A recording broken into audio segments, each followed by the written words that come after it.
ഗവർണറുടെ പ്രസംഗത്തിന് നന്ദി രേഖപ്പെടുത്തുന്ന ഉപക്ഷേപത്തെക്കുറിച്ചുള്ള ചർച്ചയിൽ കഴിഞ്ഞ ദിവസം സംസാരിച്ച PC വിഷ്ണുനാഥ് പിണറായി വിജയൻ സർക്കാരിന്റെ കള്ളത്തരങ്ങൾ സഭയിൽ തുറന്നു കാട്ടിയിട്ടുണ്ട്. അക്കമിട്ട് നിരത്തിക്കൊണ്ടാണ് വിഷ്ണു സഭയിൽ ആഞ്ഞടിച്ചത്. ഒടുവിൽ പിണറായിക്ക് സംരക്ഷണം ഒരുക്കാൻ ആരും വരാത്തപ്പോൾ മരുമകൻ തന്നെ എഴുന്നേറ്റ് വിഷ്ണുവിന് മറുപടി നൽകാൻ ശ്രമിച്ചിരുന്നു.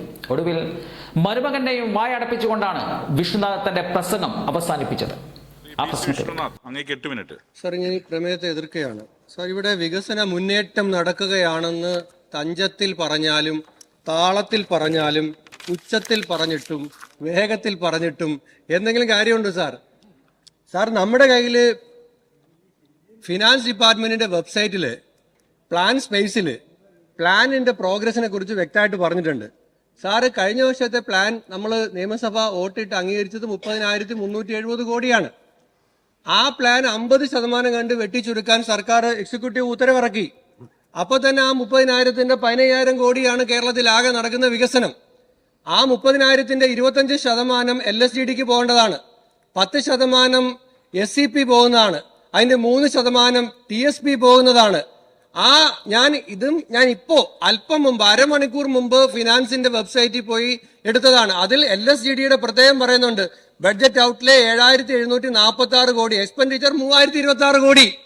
സാർ, ഇവിടെ ഫെബ്രുവരി 7-ാം തീയതി അടുത്ത ബഡ്ജറ്റ് വരാൻ പോകുമ്പോ ഇവിടെ LSDDയിൽ ഈ പറഞ്ഞ 1000-ന് മുകളിൽ വരുന്ന ലോക്കൽ സെൽഫ് ഗവൺമെന്റിൽ വോട്ട് ചെയ്ത് കൊടുത്ത 7,746 കോടിയിൽ എക്സ്പെൻഡിച്ചർ വെറും 3,000 കോടി മാത്രമാണെന്നിരിക്കെ ഇവിടെ വികസന മുന്നേറ്റം നടക്കുന്നു എന്ന് തഞ്ചത്തിലും താളത്തിലും വേഗത്തിലും ഒച്ചത്തിലും പറഞ്ഞിട്ട് ഒരു കാര്യമില്ല എന്നാണ് ഞാൻ ആധികാരികമായി ഇവിടെ സൂചിപ്പിക്കുന്നത്.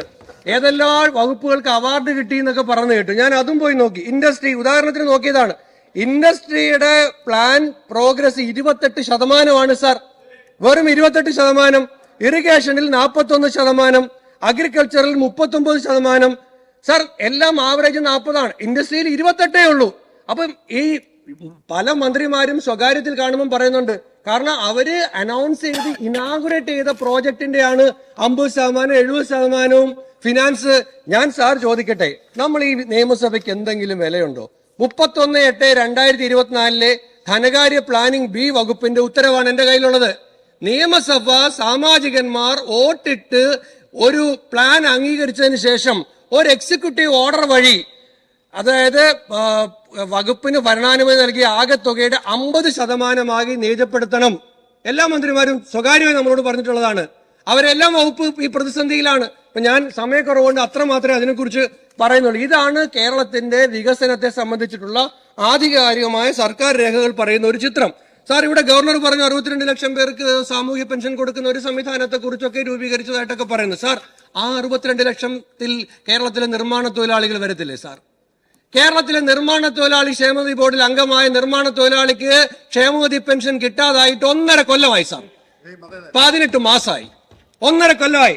സാർ, ഈ കിടപ്പ് രോഗം ബാധിച്ച ആളുകളെ കൂട്ടിരുന്ന് ചികിത്സിക്കുന്ന, അവരെ പരിചരിക്കുന്ന ആളുകളെ, അതിനൊരു പദ്ധതിയുണ്ട്, സാമൂഹ്യക്ഷേമ വകുപ്പിന്റെ പദ്ധതിയാണ്. അതിന്റെ പേര് ആശ്വാസ കിരണം എന്നാണ്. സാർ, ആശ്വാസ കിരണത്തിന് വേണ്ടി ബജറ്റിൽ അനുവദിച്ച 50 കോടിയാണ്, വിതരണം ചെയ്തത് വെറും 10 കോടിയാണ് സാർ. കുടിശ്ശിക 19 മാസമാണ്. ഈ കിടപ്പ് രോഗിയുടെ കൂടിരുന്ന് പരിചരിക്കുന്നതുകൊണ്ട് ഇവർക്ക് ജോലിക്ക് പോലും പോകാൻ കഴിയില്ല. 19 മാസമായിട്ട് ഈ പാവങ്ങളുടെ കൊടുക്കാനുള്ള തുക കൊടുക്കാതെ നിങ്ങൾ എന്ത് ഇടതുപക്ഷ രാഷ്ട്രീയത്തെ കുറിച്ചാണ് സംസാരിക്കുന്നത് സാർ? ഇവിടെ പിന്നെ സ്നേഹപൂർവ്വം പദ്ധതി, അച്ഛനോ അമ്മയോ ഇല്ലാത്ത കുട്ടികൾക്ക് പഠന സഹായം നൽകുന്ന പദ്ധതിയാണ്. ബജറ്റിൽ അനുവദിച്ചത് 17.5 കോടി. ഇതുവരെ അതിന് ഭരണാനുമതി കൊടുത്തിട്ടില്ല സാർ. സമാശ്വാസം പദ്ധതി അനുവദിച്ചത് 6 കോടി, വിതരണം ചെയ്തത് 1.8 കോടി. സ്നേഹസ്പർശം അനുവദിച്ചത് 45, വിതരണം ചെയ്തത് 15. സാർ, ഇതാണ് ഈ സാമൂഹ്യക്ഷേമ പദ്ധതികളുടെ അവസ്ഥ. ഇതിൽ പല പദ്ധതികളും പ്രിയങ്കരനായ ശ്രീ ഉമ്മൻചാണ്ടി മുഖ്യമന്ത്രിയായിരുന്നപ്പോൾ, ശ്രീ MK മുനീർ സാമൂഹ്യക്ഷേമ വകുപ്പിന്റെ ചുമതലയുള്ള മന്ത്രിയായിരുന്നപ്പോൾ ഈ സംസ്ഥാനത്ത് ആരംഭിച്ചാണ്. സാർ, സാമൂഹ്യക്ഷേമ വകുപ്പിലെ ഞാനൊരു വാർത്ത വായിക്കാം. CITU സംസ്ഥാന സെക്രട്ടറി KS സുനിൽകുമാർ 4-ാം ദിവസത്തെ സത്യാഗ്രഹ സമരം ഉദ്ഘാടനം ചെയ്യുന്നു അവിടെ ആസ്ഥാനത്ത്. എന്തിനാ? അവർക്ക് ശമ്പളം കൊടുക്കുന്നില്ല എന്ന്. CITU സമരം നടത്തുകയാണ്. ഇതാണ് ആ വകുപ്പിന്റെ പൊതുവിലുള്ള അവസ്ഥ. സാർ, ഇവിടെ പിന്നെ ഞാൻ സൂചിപ്പിച്ചു തൊഴിലില്ലായ്മ. ഇന്ത്യയിൽ ഞങ്ങളിവിടെ അടിയന്തര പ്രമേയം കൊണ്ടുവന്നാണ്, പ്രതിപക്ഷ നേതാവ് സംസാരിച്ചതാണ്.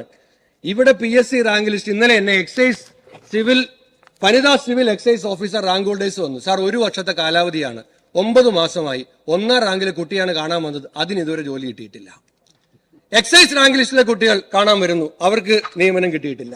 സാർ ഇവിടെ ജോലി കൊടുക്കുന്നില്ല. പിന്നെ ആർക്കാണ് ഈ സർക്കാരിനെ കൊണ്ട് ഇത്ര വലിയ മെച്ചം? സാർ പരമ്പരാഗത മേഖല, കയറ്, കശുവണ്ടി, കൈത്തറി, എന്താ സ്ഥിതി? സാർ എന്റെ നിയോജകമണ്ഡലമായ കുണ്ട്രയിൽ 83 കശുവണ്ടി ഫാക്ടറി ഉണ്ടായിരുന്നു. കൊല്ലത്ത് മാത്രം 2.5 ലക്ഷം കശുവണ്ടി തൊഴിലാളികൾ ജോലി ചെയ്തിരുന്നു. അതിൽ 99% സ്ത്രീ തൊഴിലാളികളായിരുന്നു. ആ കശുവണ്ടി ഫാക്ടറിയിൽ മുഴുവൻ അടഞ്ഞു കിടക്കുകയാണ് സാർ. അവിടെ തൊഴിലില്ല സാർ. അപ്പോ നമ്മൾ ഈ പരമ്പരാഗത അവിടെ ഉടമകളുടെ ഫാക്ടറികൾ മുഴുവൻ ബാങ്ക് ജപ്തിയാണ് സാർ. ഞാൻ ഗവൺമെന്റിനോട് അഭ്യർത്ഥിക്കുകയാണ്, ധനകാര്യമന്ത്രി ഇല്ല, മറ്റു മന്ത്രിമാരോട് അഭ്യർത്ഥിക്കുകയാണ്, അടിയന്തരമായി ഇടപെടണം, അല്ലെങ്കിൽ ഇത് മുഴുവൻ ജപ്തി ചെയ്തുകൊണ്ട് പോകുന്ന സ്ഥിതിയാണ് സാർ. കേന്ദ്ര വിവേചനം ഞാൻ പെട്ടെന്ന് അവസാനിപ്പിക്കാം. നിങ്ങൾ കേന്ദ്ര വിവേചനം പറയുമ്പോൾ നിങ്ങളുടെ കൂടെ നമ്മൾ നിൽക്കാറുണ്ട്. പക്ഷെ നിങ്ങൾ എന്താണ് സാർ കാണിക്കുന്നത്? ഗ്രാമീണ റോഡുകളുടെ പ്രപ്പോസൽ നമ്മുടെ ഇന്ന് വാങ്ങിച്ചു. നോക്കുമ്പോ ഒരു മന്ത്രിയുടെ ഫേസ്ബുക്ക് പോസ്റ്റ് ഇന്നലെ കണ്ടു, അദ്ദേഹത്തിന്റെ മണ്ഡലത്തിൽ 8 കോടി അനുവദിച്ചു എന്ന്. പക്ഷേ ഇവിടെ പ്രതിപക്ഷ MLA-മാർക്കെല്ലാം 4 കോടിയും തിരുവഞ്ചൂർ രാധാകൃഷ്ണന് 3 കോടിയും ഒക്കെയാണുള്ളത്. സാർ ഇവിടെ ഉമ്മൻചാണ്ടി മുഖ്യമന്ത്രി ആയിരുന്നപ്പോ ഈ അന്നത്തെ MLA-മാരുടെ സ്ഥിതി ഇപ്പോഴത്തെ പോലെ 99-41 അല്ല, 68-72 ആയിരുന്നു. 68 MLA-മാര് അപ്പുറത്ത് പ്രതിപക്ഷത്തുണ്ടായിരുന്ന സമയത്ത് ആസ്തി വികസന ഫണ്ട് എന്നൊരു പുതിയ പദ്ധതി ഉണ്ടാക്കി 5 കോടി വെച്ച് 140 MLA-മാർക്കും കൊടുക്കാനാണ് സാർ തീരുമാനിച്ചത്.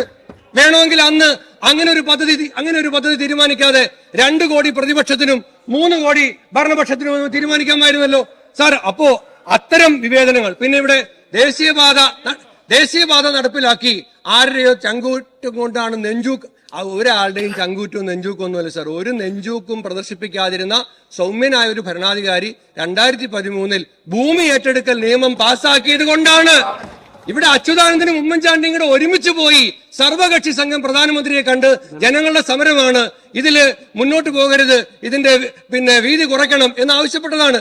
അവിടെ നിന്നും ഞങ്ങളുടെ വീട്ടിന്റെ അടുത്തൂടെ റോഡ് പോകണമെന്ന് ആളുകൾ ആവശ്യപ്പെടാൻ തുടങ്ങിയത് 2013 ഫെയർ ട്രാൻസ്പെറന്റ് അക്വിസിഷൻ ആക്ട് ഇന്ത്യയുടെ പാർലമെന്റ് മൻമോഹൻ സിംഗ് പാസ്സാക്കിയതുകൊണ്ടാണ് സാർ. അദ്ദേഹത്തെ ഒന്ന് ഇടയ്ക്ക് വിഴിഞ്ഞം സാർ 6000 കോടിയുടെ പദ്ധതിയിൽ 6000 കോടിയുടെ അഴിമതി അന്നത്തെ പാർട്ടി സെക്രട്ടറി ആയിരുന്ന ഇന്നത്തെ മുഖ്യമന്ത്രി ആരോപിച്ചു. അന്നത്തെ മുഖ്യമന്ത്രിക്കെതിരെ റിയൽ എസ്റ്റേറ്റ് കച്ചവടമാണെന്ന്, ദേശാഭിമാനി കടൽ കൊള്ള എന്ന് ബാനർ ഹെഡിങ് കൊടുത്തു. ഇപ്പൊ നിങ്ങൾ അതിനെയെല്ലാം ഏറ്റെടുക്കുന്നു, നല്ലത് തന്നെ, നമ്മളതിലൊന്നും പറയുന്നില്ല സാർ. മനുഷ്യത്വ വിരുദ്ധമായ എനിക്ക് 2 മിനിറ്റ്.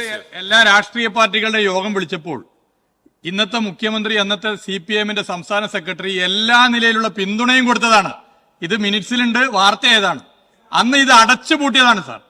ഈ പദ്ധതി UDF ഭരിക്കുമ്പോൾ ഉപേക്ഷിച്ചു പോയ പദ്ധതിയാണ്. നിങ്ങൾ എന്ത് പറഞ്ഞാലും പുള്ളിമാന്റെ പുള്ളി തേച്ച് മാറ്റി കളഞ്ഞാലും പോകില്ല.